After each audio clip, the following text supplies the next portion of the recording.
I never thought I would say this, but my boss fired me for being too good at my job. No warning, no second chances. One day, I was the star employee. The next, I was carrying my life out of the office in a cardboard box. And it wasn't because I made a mistake. It wasn't because I broke any rules. It was because someone with the right last name decided they wanted my position. Her nephew. Yeah, family ties beat hard work every single time. You might think you know where this story is going.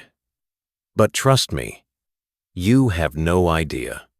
Because the way they set me up, it was like watching a slow-motion car crash where you're trapped inside, screaming, and no one cares enough to hear you. And the worst part?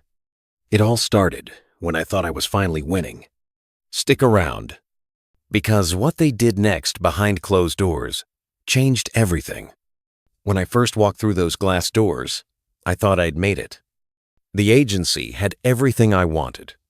A buzzing atmosphere, big-name clients, and a team that felt more like a family than co-workers. Linda, my boss, welcomed me personally. She shook my hand, looked me in the eyes, and said, "We've been waiting for someone like you." For the first few months, it really felt like I belonged. I crushed every project. Clients asked for me by name. My inbox was filled with thank you notes, internal praises, even bonuses. I stayed late without being asked. I fixed other people's mistakes without taking credit. I fought for clients when no one else would. And every time Linda smiled at me across the conference table, I believed it was worth it. I believed loyalty mattered here. I believed hard work meant security. But behind those smiles, behind those thank yous, something darker was brewing. And the first crack appeared when he showed up. He walked into the office like he already owned it. Crisp suit, designer shoes, perfect hair, that smug smile that said, "Rules don't apply to me." Linda introduced him to the team with a proud gleam in her eye. "Everyone, meet Wendy. He just graduated top of his class. He's family. Treat him like royalty." Family. That word hit different. It wasn't a suggestion. It was a command. At first, I didn't panic. I figured the more help, the better. Maybe he could take some of the workload off my shoulders. But that hope died fast. Wendy wasn't here to learn. He wasn't here to help. He was here to replace. And the scary part? He wasn't even subtle about it. Meetings I used to lead? Suddenly, I was invited to sit quietly on the side. Clients I had built relationships with? Now getting emails from Wendy copying Linda, acting like he was always in charge. The big projects I had blood, sweat, and cried over? Now reassigned because it made sense for the team structure. And every time I tried to speak up, Linda would just smile and say, "You're a team player, right?" Translation: shut up and step aside. What I didn't realize then was that the game was already over. They just hadn't told me yet. But I could feel it, like a storm gathering on the edge of the horizon. And it was coming straight for me. The final blow wasn't loud. It didn't come with shouting, or arguments, or slammed doors. It came with a smile, and it happened on the biggest day of my career. I had spent weeks building the perfect campaign for one of our top clients. Long nights, early mornings, every detail obsessed over. This pitch was supposed to seal my promotion. Linda had hinted at it for months. "Make this work," she said, "and you're moving up." I believed her. I stood in the conference room that morning, heart pounding with excitement, ready to present everything I had built. Everyone was there. The clients, the executives, Linda, and of course, Wendy, sitting right next to her. I launched into the presentation, confident, sharp, prepared. Slide after slide, I could see the clients nodding, smiling, it. And just as I was about to close, just as I was about to lock it in, Wendy stood up. Actually, he said, all fake humility, we've been discussing a different strategy internally, maybe something fresher, more aligned with modern trends. He clicked a remote, and bam, a brand new deck appeared on the screen. A deck I had never seen before. A deck he claimed he created.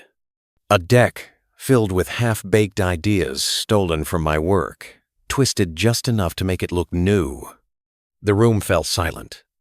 Linda smiled at Wendy like a proud mother watching her child walk for the first time.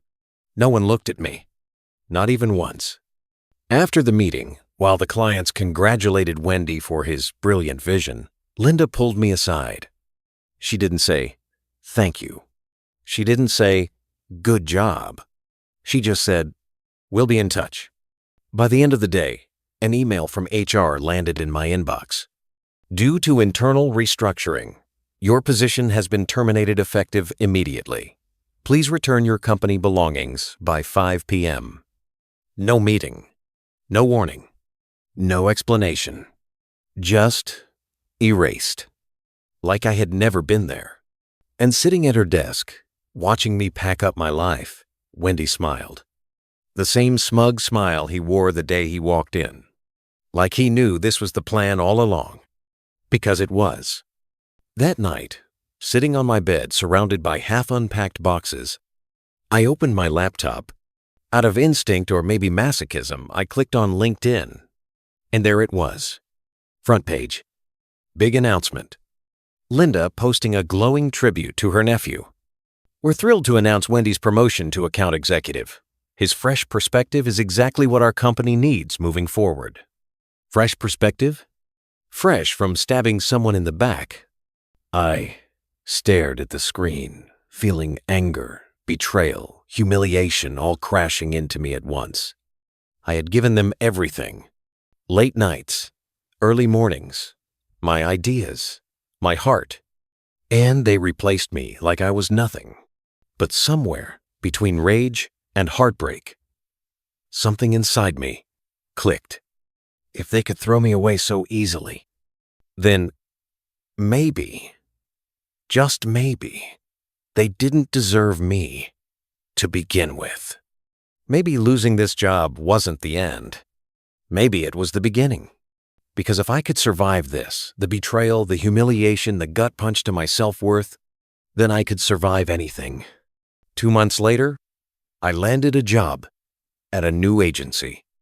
Better pay, better clients, and most importantly, better people. People who valued loyalty over bloodlines. People who believed in earning your place, not inheriting it. Looking back now, getting fired was the best thing that ever happened to me. Because sometimes, life kicks you out of the wrong room, so you can find the right one. If you're watching this, and you're feeling blindsided, betrayed, or broken, remember, you didn't lose. They lost you.